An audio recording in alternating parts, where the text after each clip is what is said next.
since I've been here. And then all of a sudden, just now, it was in German and told me to reset my password. It was just like this whole thing. So I don't know what that was all about. And then I figured out where to do a video because we're in this weird Airbnb. So I'm like, I don't know where to get the computer at the right height. So here we are. Everything is kind of a mess. So no worries. Is Ryan there? Can you say hi to him? He's here. I sent him and Kendall away because they were being loud. They're about to have some limoncello down by the water. So awesome. You and Ryan are the cutest couple in the ultra marathon world. Okay. Oh, well, thanks. He's pretty nice to me. So, and I put up with a lot too. So, it works out. And you both have a fantastic ultra marathon resume. Way to go. I know, right? It's his whole family is always like, Ryan, what happened to you? How come you how did you get into this? And I'm like, it was always there. He just didn't know where to put that energy. So now that he knows where to put the energy, I think he's ready to go. I think the right answer is he married the wrong person. That's fair. Well, his family thinks that I'm the right person, so they don't like to blame me for his new affliction. No, when I say all the wrong people, you know what I mean, yeah? Yes. Sana, thanks for your time. 2 amazing swims. We don't need to talk about your resume. You've, I believe your first official marathon was somewhere 2006, 2007. And you've actually really broken the barrier. We all talk about it, but you have done it. Maybe, yes. I don't know. Yeah, my first 10K was in 2007. And then my first channel swim was Catalina, and I did that in 2010. Wow. And it is wild to me that it has been that long already, and that I'm still doing it, and that I still love it, and there's still really incredible places to swim in the world. It's been a really incredible journey. Wow, way to go.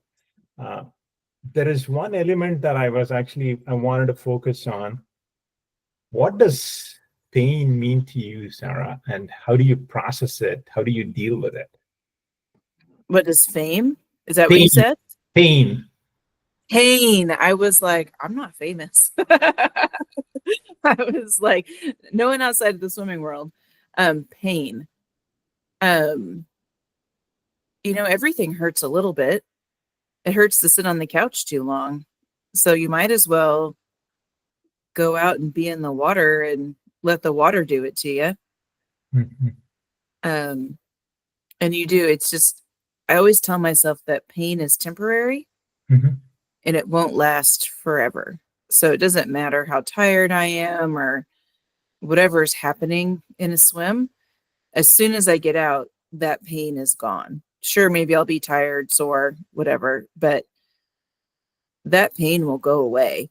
But the effort that I took to succeed in something that I said I was going to, the hard work that I put in to even get to the starting line, that stuff lasts forever. And so I always try to remind myself that I'm making myself stronger. I'm building something.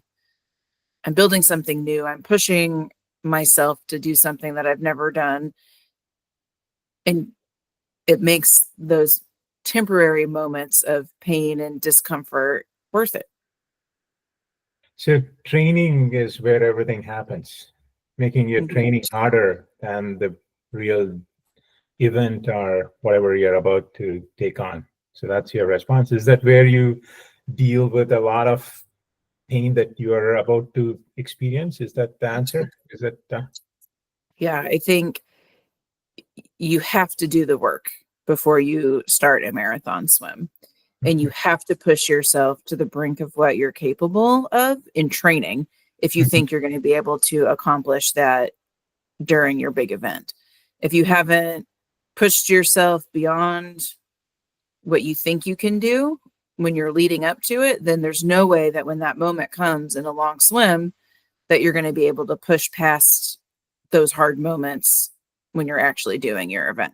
Now, sure, sometimes you can get lucky. Yesterday I swam Lake Zurich and there was no moment of like, this is terrible, I should get out, right? Sometimes you have those magical swims where everything just clicks and the water's perfect, the air is perfect, and you're just swimming just in glass. You know, I kept thinking all day, I'm like, this lake is like swimming to heaven. And some days you have those, right? And so, yeah, sometimes you can get lucky, but sometimes you're not lucky. And if you're not lucky and it's wild and it's crazy and it's too cold or whatever is happening, if you haven't prepared for that moment leading up to it, then your swim's over. And it was over before you even started. So yeah, you have to do that work in training as much as you possibly can. You have to swim in terrible conditions. You have to swim when you're tired. You have to get in when it's too cold. You have to swim in the rain. You have to swim when everyone else goes home, because those moments, making those hard choices in your training, that's what makes it possible to push through wild wind, wild waves, getting seasick, having shoulder pain, all of those things. And if you skip it, if you skip the work, then you almost don't even deserve to have a good successful finish. That's mean to say, but it's true. No, I'm with you on that. Yeah, I'm a firm believer in training hard. But during your 100K, 100-mile four-way English Channel, were there any moments like that? And if there were, how did you deal with that? Like, I know you have a fantastic team. Right. Like, how were you process that? Like, yeah, I mean, it really helps to have a great team. Yeah. They're definitely there to help problem solve when things are going wrong. But I would say in pretty much every long swim I've ever done, there comes a moment when you're like, this is kind of terrible. I would really like to be on a boat and be warm and dry. You know, I think we all have that.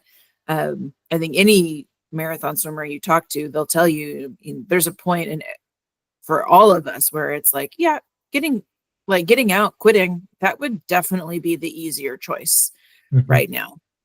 But I think when you have put in the mental training as well as the physical training, you're more prepared to push through those moments. We all have those moments, and you do have to dig a little deeper, find something within you, find your why, and say, yeah, this is terrible. I need to keep going. And usually once you get past that moment, however long that moment could be, it could be, in the English Channel, I think I had about 6 hours where I was like, this is really stupid, I should get out. So I had 6 hours of debating with myself. Should I keep going? Should I get out? Am I doing damage to myself? Am I going to be okay? Like, can I come back from this? I mean, 6 hours of that is a long time to be debating whether or not you should keep swimming. But at the end of the day, I think back of all the work, all the training, all the sacrifice, all the money that it costs to do this. And you find that reason somewhere in all of that to say, you know what? Yeah, this is terrible, but I'm actually okay. And if I'm okay, I should just keep swimming. I'm here. I'll be sorry if I get out tomorrow. And while I'm here, I should just keep pushing through. So purpose driven. Yes. What is the purpose that drives you, Sarah? Yeah, it is. I think it has always been just pushing myself to see what I am capable of. I love the water. I love being in the water. So it's an easy choice to be like, okay, I see this beautiful body of water. I'd like to swim across it. And then testing myself, my mental strength, my arms, just every ounce of my being against the water. And sometimes it is easy. Sometimes it's like, wow, I could have done that forever. But most of the time it's real hard. And I think the purpose is doing hard things. It's really important to do hard things and to push yourself beyond what's comfortable, because that's where we grow as human beings. If everything's easy, if we just relax all the time, there's no personal growth in that. That's the easy way. And I think we just become better people, stronger people, better able to deal with adversity when it does for sure come our way, when we've already done hard things. And so I think it's important to just keep finding that discovery, because it's like, yeah, terrible things are going to happen no matter what I do. I might as well pick some terrible things, and maybe control the outcome. Awesome. How do you pick your team to support you, Sarah? Like, is there a like set of traits that you look for? Okay, hey, this is the team that can help me do terrible things. There is a lot. Yeah. Let's exclude Ryan for yeah. But you can't exclude Ryan from it, because no, from this conversation. Okay. I know the thing is, he, I think, embodies the perfect crew member. I would send him on any person's swim, because he kind of encompasses what you need to be a good teammate, right? It's nice that he knows me and he knows exactly how to talk to me, but also, like, he's a great problem solver. I always say that's probably the most important trait I look for in a crew member, is someone who can just figure out how to fix something when everything's going wrong. Things go wrong all the time on swims, right? Like, it is more normal for things to go wrong on a swim than for things to be perfect. And when things are going wrong with the boats, or you're getting sick, or it's cold, you just need someone who can look at you and say, I think she maybe needs some Advil right now. Or to have someone who can figure out how to fix a boat when a boat breaks down. Like, those are the attributes that you need in somebody. I think other important things for picking a team is you do have to find people who work well together. I've had crews where a couple of people maybe didn't fit in, and it just kind of ruins the vibe. So you do need to make sure that people like each other, that they know how to communicate with each other. You need people who are fine to be uncomfortable and miserable and not have a bathroom on the boat, or to be cold and to be wet, or to be way too hot. It's not a lot of fun always to sit on a boat. And so finding people who want to do that is really hard.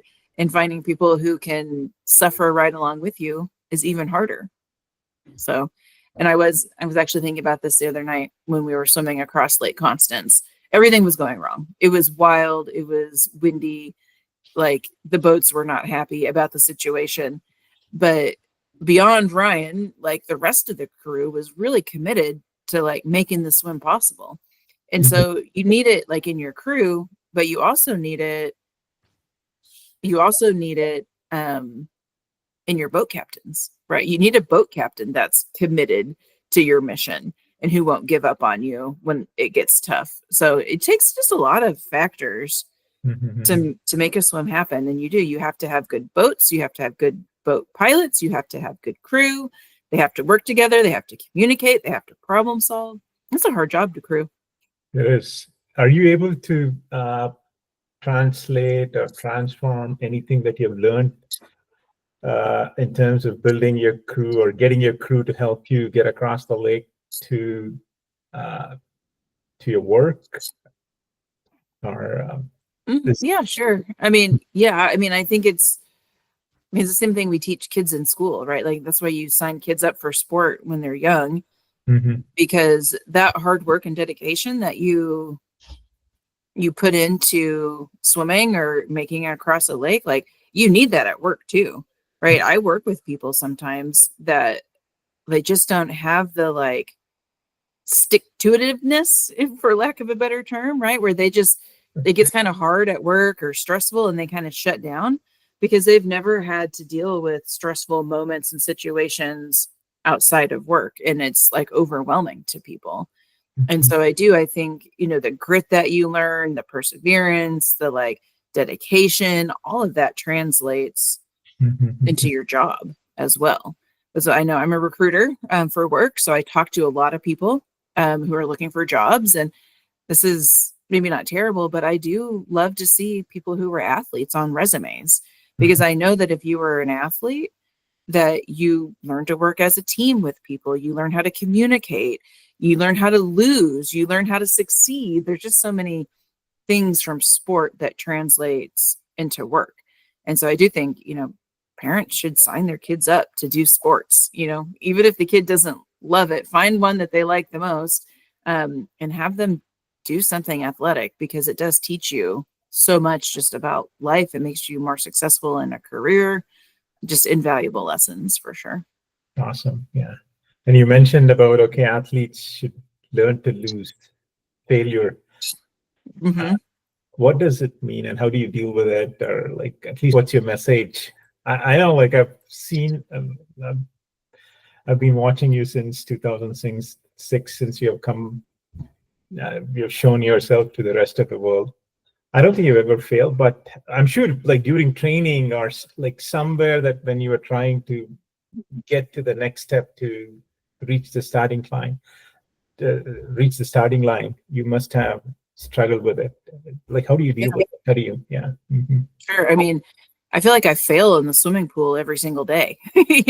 Like, um, I, I believe in writing workouts, Okay. that kind of push you to the brink of failure. So I think, I get out of the pool pretty much at least 2 or 3 times a week, and I'm like, yeah, I'm terrible. Okay. Like, I didn't train hard enough today. I couldn't hit my send-offs. There's times I get in to do a long training swim, and I mean, I have been halfway through long training swims and said, you know what? Like, I just can't today. And I do tend to beat myself up over some of that, to be like, God, what is wrong with me? Like, am I losing my edge? Am I losing my ability? There's a lot of self-doubt that comes with like calling it, like, okay, today was not a good day. But I think you have to give yourself grace when you fail. Look at what caused the failure, like, what did I do wrong? What can I do better? What can I learn from this? And then like go to bed. And then the next day is a brand new day.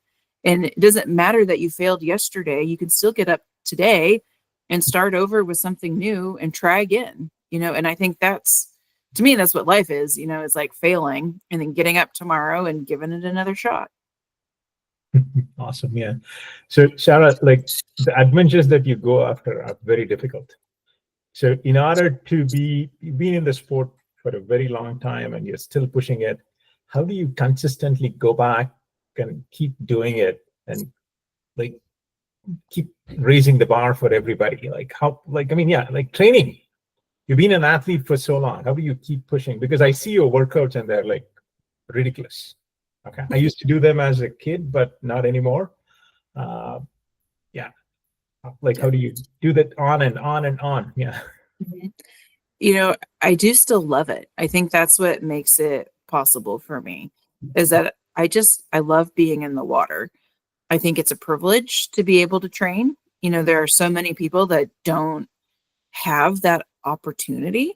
They can't make it work either because of a physical limitation, or just their family life is such that they just don't have excessive amounts of time to spend training. So I look at it as the way I'm like, I am lucky that I get to do this, that my body allows me to do this, that my work allows me to do this, that my husband allows me to do this, Very that cool. there's just so many factors that go into even being able to dream about something like this. Yeah. Yeah. And I'm grateful for that opportunity. And when I look at it, it's like, this is kind of cheesy, but I feel like I was born to swim, right? Like, I'm just made to be in the water. It's what brings me happiness and joy and fulfillment. And if you have the opportunity to do something that brings you joy and fulfillment, like, go do it. Like, what's stopping you? And I think that's how I look at it. I'm like, this is an opportunity. I'm super lucky. I love it. And if I want to do long swims and I keep wanting, if I keep wanting to push the bar, like, I have to train. Unfortunately, I like to train. I like the journey. I like the process. And yeah, as long as I'm able to, I feel like I should. And I think that applies to everyone, right? Like, maybe swimming is not your thing, but whatever is your thing, like, go get it. Don't just wait around. Like, it's there for the taking. Go figure it out. Wow, beautiful. Yeah. Sarah, what's the most difficult thing that you have encountered in your life or you've achieved or you conquered? I'm going to use the word conquered just to get the message. Yeah, but what is it? Anything interesting? Yeah, that, I mean, someone just asked me this the other day. And truly, being diagnosed with breast cancer when I was 35, in the middle of like all my swimming stuff, that was probably the hardest thing to get past, right? I think some of my swimming challenges and the mentality that I'd already built from long swims kind of helped me mentally when I got my cancer diagnosis. But truly, it was 9 months of active treatment, and those are some of the hardest, longest 9 months of my life, because there's so much uncertainty and unknown, and you don't know what's going to happen when you come out on the other side of it. If you're going to make it, if you're still going to be able to swim, what chemo does to your body, what a mastectomy does to your swim stroke, what radiation does to your muscles and your flexibility. I mean, there's just so much, and it's scary to sit there and just have to let go and say, like, I'm not in control of this. I have to go through it day by day, and we're just going to have to wait and see what happens, because I don't know. And that, I mean, there's nothing, I don't think, hardly, that's harder than dealing with a cancer diagnosis. And that can be for yourself or even for someone that you love, because it's just like this disease takes control, and you just have to wait. And there's not a lot you can do to control it. And it's terrible. Beautiful. Yeah. I'm glad you're doing well. And yeah. And one last question. Okay, I know you've done some crazy distances, and I think this is a new format of swimming. I'm gonna, lack of a better word, I'm gonna say this as like a stage swim. Is this your new format to swim the rest of the planet, or like? I don't know. That's a good question. This like challenge right now to do these 3 lakes kind of back to back. It just kind of came to me last fall. I've wanted to swim across Lake Geneva for forever. And then I heard about Lake Constance last year when one of the swimmers I coached did it. And just the pictures and the videos and the stories that she came back with, I was like, God, that looks like a beautiful lake. And then Lake Zurich is right there in the middle, and it has, such a great history of swimming. And the thought was, if I'm going to travel, halfway around the world to swim one, I might as well see what all I can swim. It's definitely a different type of a challenge. It's about 105 miles combined, which is the same distance of my Lake Champlain swim. So I kind of like that symmetry of like, I'm going to swim 100 miles, but I'm going to break it up. In some ways it's harder because I'm getting out and I'm having to recover. And then mentally I have to restart and, do it, restart twice when you're still tired. I kind of like that, not dissimilar from like the SCAR challenge where, you're doing day after day after day and kind of seeing what your body can handle. So I like it. Not to say that I'm not done with super duper long swims, but there's also something nice about being done within 24 hours. One sunrise, one sunset is really nice for one swim. We have 5 beautiful Great Lakes here. I know, yes. They're big. Big Great Lakes. It has your name written on them. I know. I'll get up there someday, that's for sure. What's one message for the kids or the open water swimmers or normal people like me? Just one message. Yeah, I mean, I always just, this is so cheesy and so cliche, but like, follow your heart. I think sometimes we get pressured to do certain things, whether it's work or just regular normal life, and we just fall into a routine or a rut of, this is what I'm supposed to do, this is what I have to do. But there should always be room to, follow a passion. And I think it's just worth it to do something that's for you, that even if it's like stupid, like swimming across lakes is stupid. But it's, it's what brings me joy. So follow your heart, do the things that bring you joy, and don't let anyone rain on your parade. If it brings you joy, that should be enough. Awesome. When is Lake Geneva, Sarah? So it's been really great weather this first week that we've been here. Okay. And then tomorrow the weather is terrible. Oh. So kind of looking at the weather forecast, maybe end of next week. So like Thursday, Friday looks okay. But we don't know for sure yet. We're still by Lake Constance right now, and then we're going to head to Lake Geneva on Monday. So we've got a couple more days here, and then we'll just go wait it out in Geneva and cross our fingers that the weather cooperates. Either way, it's going to be, I think, a cold, rainy swim. So if anyone has some prayers to the weather gods that they want to put out there, I will take them. That's what you're prepared for, right? Yes. Sarah, I'm wonderful. prepared for it. Thanks for your time. Rest well. Yeah. I know the entire world is rooting for you. I'll be rooting Thank for you. you. We'll be watching Thank you. And pass my hugs to Ryan and the team and have fun, okay? All right. Thank you. Bye-bye. All right. Bye.